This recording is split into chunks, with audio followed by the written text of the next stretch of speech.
समाज कहती है लक्ष्मी लड़की होती है, फिर एक माँ कहती है लड़के से वंश क्यों।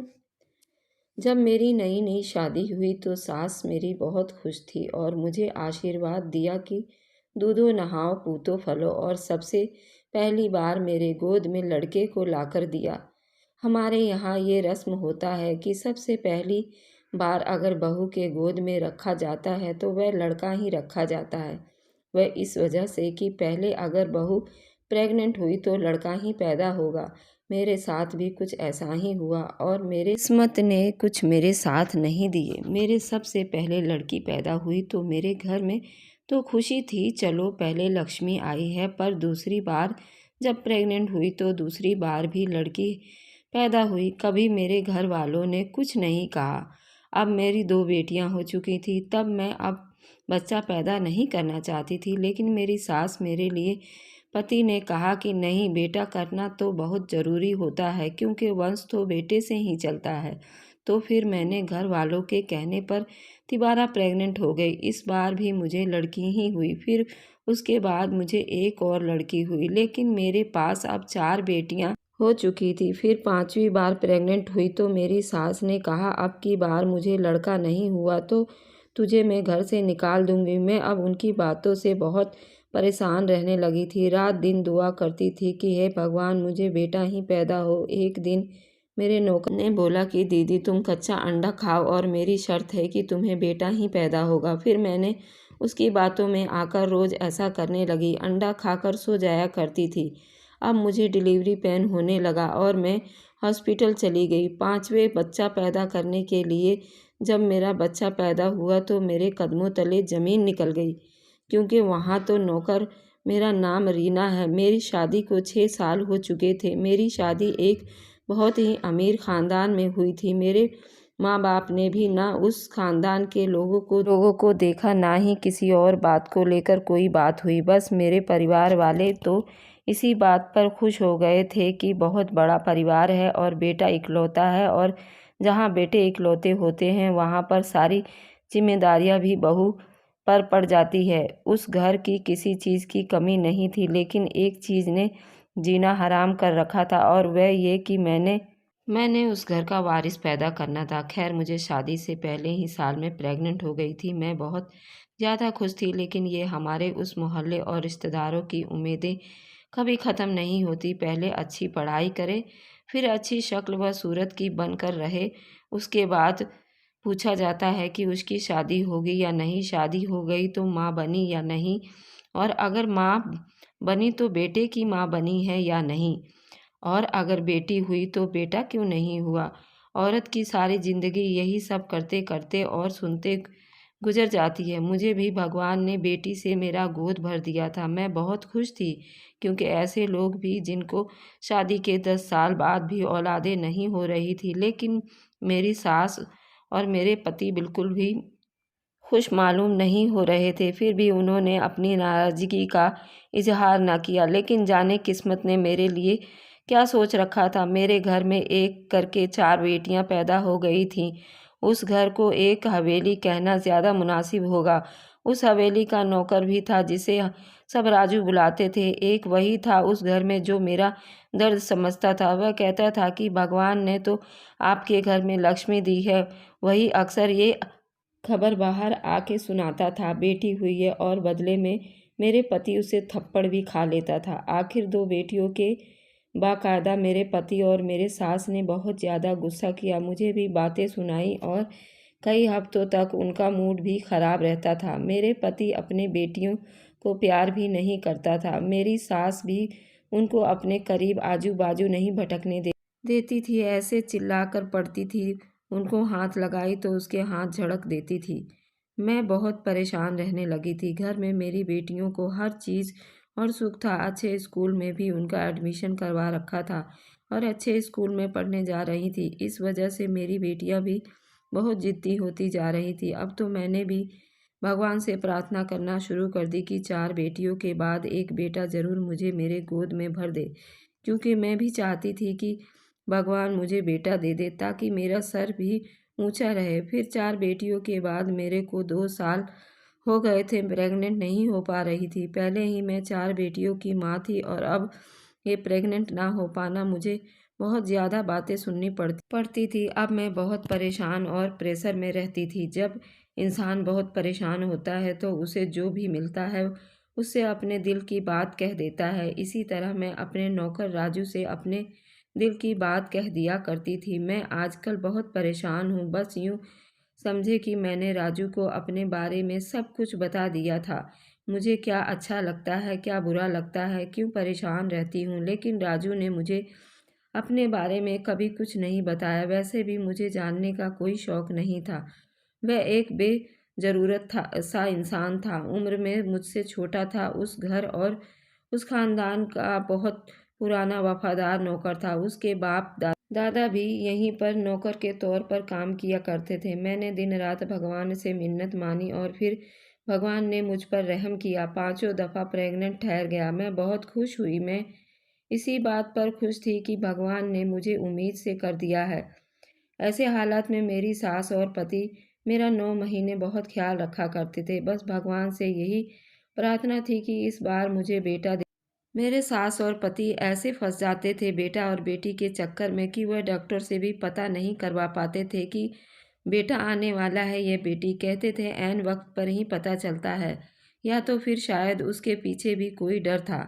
एक दिन मैं अपने कमरे में बैठी थी कि मेरी सास मेरे कमरे में आ। पहले मुझसे मेरी सेहत के बारे में पूछा, फिर मुझसे कहने लगी कि अगर इस दफ़ा तुम्हारे बेटा ना हुआ तो हमें कुछ ऐसा करना पड़ जाएगा जिसकी तुम्हें उम्मीद भी नहीं होगी। मैंने पूछा कि ये आप क्या कह रही हैं, क्या करेंगी आप। मेरी सास ने कहा कि हम तुम्हें इस घर से निकाल देंगे। मैं बहुत ज़्यादा परेशान हो गई हूँ और मेरी आंखों से आंसू बहने लगे। मैंने कहा कि इस घर के अलावा मेरा है ही कौन। माँ बाप तो मेरे इस दुनिया में नहीं रहे, बहन भाई भी कोई नहीं है। अगर आप मुझे घर से निकालेंगी तो मैं अपनी बेटियों को लेकर कहाँ जाऊंगी। मेरी सास ने कहा कि हमारा ये मसला नहीं है, इसलिए तुम भगवान से प्रार्थना करो कि तुम्हारा बेटा ही पैदा हो। अगर तुम्हारे बेटा पैदा हुआ तो तुम इस हवेली में मालकिन बनकर रहोगी। मैं तुम्हें बहुत ज़्यादा खुश रखूंगी। तुम्हारी बेटी और तुम जो चाहोगी तुम्हारे सामने हाजिर कर दिया जाएगा। लेकिन अगर तुम्हें इस बार बेटा पैदा ना हुआ तो फिर समझो कि तुम्हें आसमान से उठाकर ज़मीन पर फेंक दिया जाएगा। मैं अपने बेटे की दूसरी शादी करवा दूंगी। मैं बिल्कुल ठीक बात कह रही हूँ। तुम्हें 5वां मौका दिया गया है, इसके बाद भी तुम हमें एक औलाद नहीं दे सकती हो तो इसमें तुम्हारी गलती है। हम फिर इसमें कुछ नहीं कर सकते।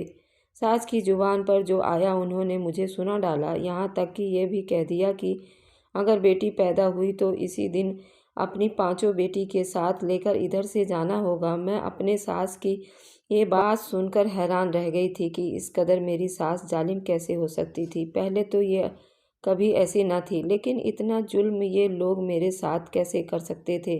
राजू को कुछ देर पहले मैंने जो बनाने का कहा था वही देने शायद कमरे में आ रहा था। जब उसने मेरी सास की बातें सुन ली और मुझे रोते हुए भी देख लिया, अब वह कमरे में आया तो मेरे आंसू इस कदर बह रहे थे मैं उनको रोक ना सकी। राजू ने चाय एक तरफ रखा और हाथ बांधे खड़ा हो गया। उसने सर झुका लिया। मैंने अपने आंसू साफ किए। उसने कहा कि दीदी मैंने सब सुन लिया है।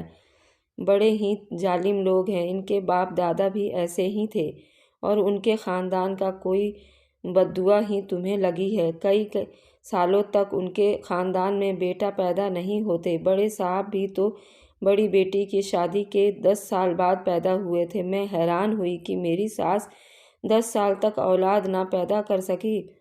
उनको क्या महसूस हुआ होगा, वही जो अब मुझे महसूस हो रहा है। फिर क्या वे मेरा दर्द नहीं समझ सकती थी? और मैंने तो उस घर में औलाद दी थी। ऐसा तो नहीं था कि मैं बिल्कुल ही बांझ थी। दीदी मैं आपको एक तरकीब बताता हूँ। ये बड़ा पुराना नुस्खा है। हमारे बड़े देवी देवताओं का सब आशीर्वाद है, उसका भरोसा। सब ज़्यादा कुछ नहीं करना है, सिर्फ रात को सोते हुए एक कच्चा अंडा अपने खा लेना है। मैं शर्त लगाकर कहता हूँ कि आपके यहाँ बेटा पैदा होगा। मैंने राजू को कहा कि तुम कैसी बातें कर रहे हो, इस तरह बेटा कैसे पैदा हो सकता है कि। राजू ने कहा कि दीदी जहाँ इतना कुछ कर लिया वहाँ भी करके देख लो। अगर बेटा पैदा हुआ तो मेरा नाम बदल दीजिएगा।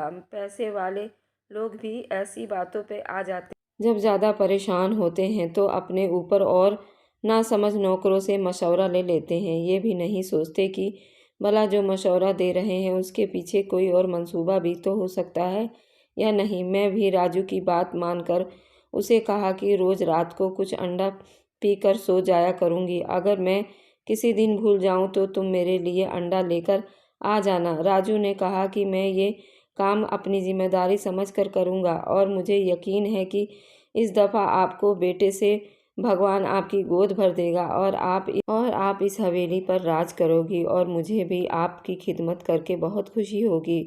बहुत सालों बाद इस हवेली को कोई अच्छी मालकिन मिलेगी। जैसा राजू ने कहा था, मैंने रोज़ रात को एक कच्चा अंडा पीना शुरू कर दिया। पहले तो मुझे बहुत अजीब लगा, लेकिन मुझे कोई परवाह नहीं थी कि उसका टेस्ट कैसा था। मुझे किसी भी तरह से बेटे की माँ बनना था, यही मेरा मकसद था। अगर मैं किसी दिन भूल जाती तो राजू खुद मेरे लिए दूध देने के बहाने अंडा भी लेकर आता। मेरा पति को इस बात की कोई खबर नहीं थी, लेकिन एक दिन मेरे पति ने ये बात नोट कर ली और उसने कहा कि ये अंडा तुम्हारे लिए आया है। तो मैंने कहा कि हाँ, उबला हुआ अंडा है। आपकी मम्मी ने कहा है कि रात को दूध के साथ एक अंडा खाया करो। मेरा पति हंसा और कहने लगा कि साथ ये भी प्रार्थना करा करो कि तुम्हें यहाँ बेटा ही पैदा हो, वरना खाना पीना तुम्हारी किसी काम का नहीं होगा। कभी कभी सोचकर मुझे ये बहुत तकलीफ़ होती थी कि मेरा पति भी मेरा साथ नहीं देता, मेरे लिए कुछ नहीं कर सकता था, लेकिन कम से कम मुझे तसल्ली दे देता। अगर मुझे उसका थोड़ा सा साथ मिल जाता तो शायद मुझे तसल्ली हो जाता। लेकिन अब सच तो ये था कि मुझे उससे किसी भी चीज़ की उम्मीद नहीं थी। उसने मुझे अपनी कपड़ों की तरह ही समझा कि पुराना हो जाएगा तो मैं उसे उतार फेंकूंगा। उसने मुझे बच्चा पैदा करने वाली मशीन ही समझ लिया। मेरे पति को मुझसे बेटा ही चाहिए था। मैंने भगवान से प्रार्थना करने लगी कि मुझे बेटा ही हो, जिसमें उसके हवाले करके ये कह सकूं कि जो तुम्हें चाहिए था वह तुम्हें मिल गया। लेकिन मुझे तुमसे कोई भी उम्मीद नहीं है और हम सिर्फ नाम के पति पत्नी हैं। मैं उस दिन का इंतज़ार कर रही थी। मैं उसे ये कहना चाहती थी कि मेरे अंदर उन 5 सालों में बहुत नफ़रत भर गई थी।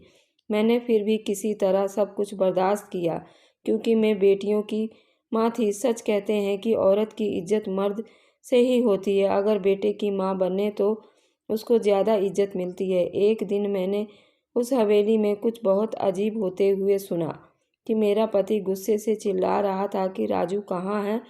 पता चला कि वह घर नहीं था। न जाने राजू कहाँ गायब हो गया है। आज तक नहीं गया कहीं। आज मेरे गांव से बहुत ज़रूरी दोस्त आ रहे हैं। मुझे इतने सारे काम हैं और ये गायब हो गया है।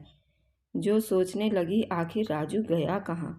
लेकिन वह रात से वापस आ गया। उसको मेरे पति ने बहुत डांटा, पर उसने सारे काम वक्त पर कर डाले। जब वह रात को वापस आया तो मैंने उससे पूछा कि तुम कहाँ गए थे। तो कहने लगा कि बस मैं किसी काम से मिलने गया था। लेकिन मुझे साफ महसूस हो रहा था कि वह झूठ बोल रहा था।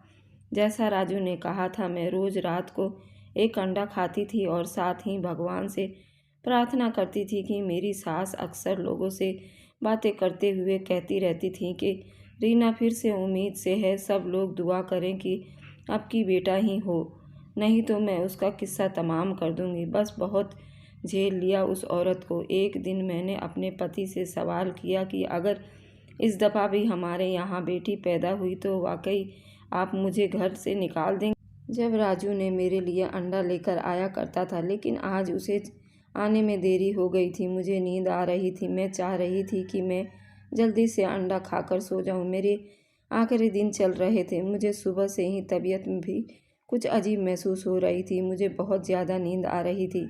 मैं बार बार खिड़की के तरफ देखती, लेकिन वक्त गुजर ही नहीं रहा था और राजू भी नहीं आ रहा था। फिर सोचा कि खुद ही चलती हूँ, देखती हूँ कि वह क्या कर रहा है। अगर कहीं नहीं है तो खुद ही किचन में खड़े होकर अपना काम करके वापस आ जाऊं। जब मैंने जाने लगी तो मेरे पति ने मुझसे पूछा कि इस वक्त कहाँ जा रही हो तुम। मैंने कहा मैं ज़रा टहलने जा रही हूँ, मेरे टांगों में बहुत खिंचाव है, थोड़ा चलूँगी तो आराम मिलेगा। उसने कहा कि ठीक है, जाओ, खुद कोई किताब पढ़ने में बिजी हो गया था। जब मैं किचन की तरफ आई तो किचन की खिड़की में से मैंने एक मंजर देखा, जिस मंजर को देखकर मैं कदमों तले ज़मीन निकल गई। मैं हैरान रही। सामने एक ट्रे रखी थी जिसमें दूध का गिलास रखा था और राजू के हाथ में अंडा था, जिस अंडे पर वह कुछ पढ़कर फूंक रहा था। फिर उस अंडे को उसने ट्रे में रखा और उसे उठाकर बाहर जाने लगा। उसका मुझसे सामना हो गया। मुझे देखकर वह ऐसे चौंका जैसे किसी चोर से पुलिस को देखकर डर जाता है। कहने लगा, दीदी जी, मैं आपके कमरे में आ रहा था, ये लो इसको खा लो। मैंने उससे नहीं कहा कि मैंने उसे देख लिया है।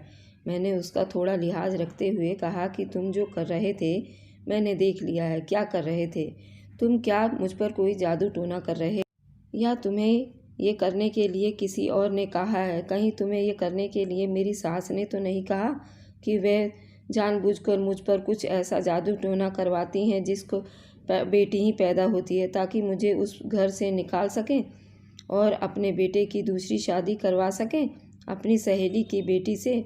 तुम तो ख़ानदानी नौकर हो, पुराने नौकर हो। तुम ज़रूर उन लोगों के साथ मिले हुए हो। इस हवेली में तो न जाने कितनी आती और कितनी जाती होंगी। मैं भी इस घर की औरत हूँ, जो आज है कल नहीं, जो कि जिए या मरे किसी को फ़र्क नहीं पड़ता।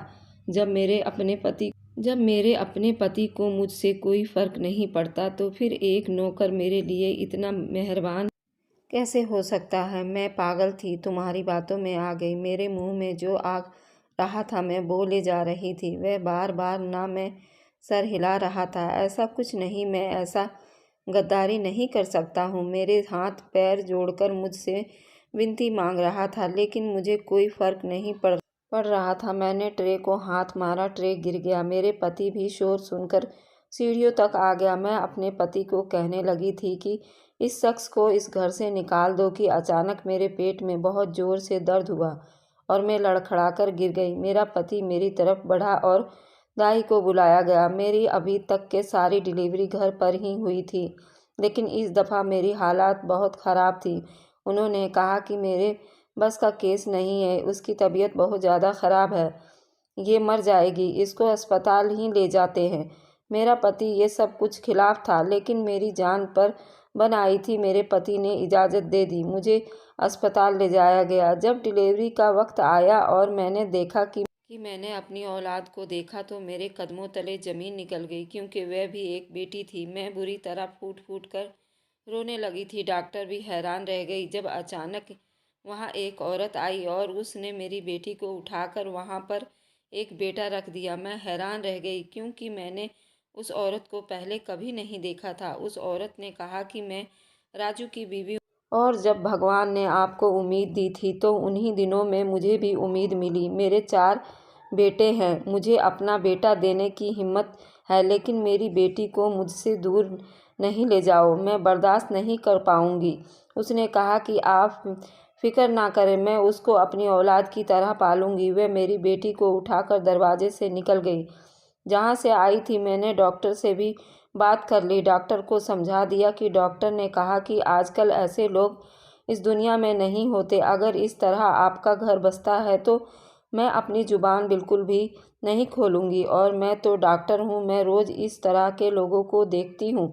जब बेटियाँ पैदा होती हैं तो लोग बुरी तरह रोना शुरू कर देते हैं, बल्कि मातम सा शुरू कर देते हैं। ऐसा बिल्कुल नहीं करना चाहिए। राजू ने नौकर था। मेरे पति और सास को जब पता चला कि मैंने बेटे को जन्म दिया है तो वह बहुत ज़्यादा खुश हुए। जैसा मेरी सास ने कहा था, मुझे मलिका की तरह ले जाया जाएगा, मेरी हर बात मानी जाएगी। मेरा पति अपने बेटे को पाकर बहुत खुश था और मेरी बच्चियों से भी बहुत मोहब्बत करने लगा था। आज मेरी तबीयत कुछ बेहतर हुई और मैं घर आ गई। मैंने राजू का शुक्रिया अदा किया। मैंने कहा कि मुझे माफ़ कर दो, मैंने अनजाने में तुमसे क्या क्या नहीं कहा। उसने कहा कि दीदी जी, कोई बात नहीं, मैं आपका हाल समझता था। उस अंडे का उस बात से कोई ताल्लुक नहीं था। बस मैं सोच लिया था कि मैं अपनी औलाद आपकी झोली में डाल दूंगा, लेकिन अगर मैं ये बात आपसे पहले करता तो न जाने आप क्या सोचती। साथ ही मुझे ये भी उम्मीद थी कि भगवान आपको बेटे से नवाज देगा। लेकिन जब हमें पता चला कि आपकी बेटी पैदा हुई है तो मैंने अपनी पत्नी को फ़ौरन उसे भेजा। मैं शादीशुदा हूँ, लेकिन मैंने ये बात कभी किसी को नहीं बताई है। आपकी बेटी हमारे घर में बिल्कुल सुरक्षित है और हमें 4 बेटों के बाद जब बेटी मिली तो जाहिर है कि वह हमारे घर की रानी बनकर रहेगी। आप फिक्र ना करें, आपसे मिलवाने के लिए लाया करूँगा। मेरी सास और पति को जो चाहिए था वो मिल गया था। अब मैं घर की मालिक तो थी ही, मेरे तेवर बदल गए थे। मैं उनको जूतों के नोक पर रखा करती थी, उनकी हर बात का जवाब देती थी और वह भी चुपचाप सुन लेते थे। फिर किस्मत ने बाजी पलट दिए। एक दिन मेरे सास एक बहुत बड़ा हादसा हो गया। मेरी सास और पति गाड़ी में बैठकर कहीं जा रहे थे कि उनकी कार हादसे का शिकार हो गए और मेरे पति और मेरे सास इस दुनिया में नहीं रहे। मुझे अपने पति के इस दुनिया से जाने का बहुत अफसोस हुआ। मैंने कई महीनों तक उनका शोक मनाया। अब हवेली की मालकिन मैं थी, ये सारी हवेली मेरी हो चुकी थी। मैंने राजू और उसकी बीवी बच्चों को गांव से वापस बुलवा लिया। अपनी बेटी को अपनी आंखों के सामने बड़ा होता देखने लगी और राजू की बीवी बच्चों को भी घर से मैंने यहीं रहने को कह दिया। आहिस्ता आहिस्ता हमने सारे गांव की ज़मीनें और हवेली बेच दी। हमने शहर में जाकर घर बना लिया।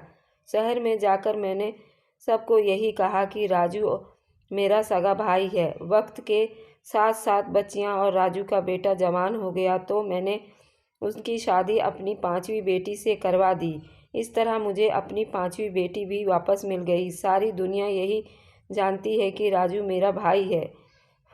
फ़र्ज़ तो उसने भाइयों से भी बढ़कर अदा किया। ना सिर्फ मेरी मदद करने बल्कि उन बच्चों की परवरिश करने में भी उसने हमारी बहुत मदद की। अब हम सारे, राजू के बच्चे और मेरे बच्चे, आपस में एक दूसरे के साथ खुशी खुशी रहते हैं।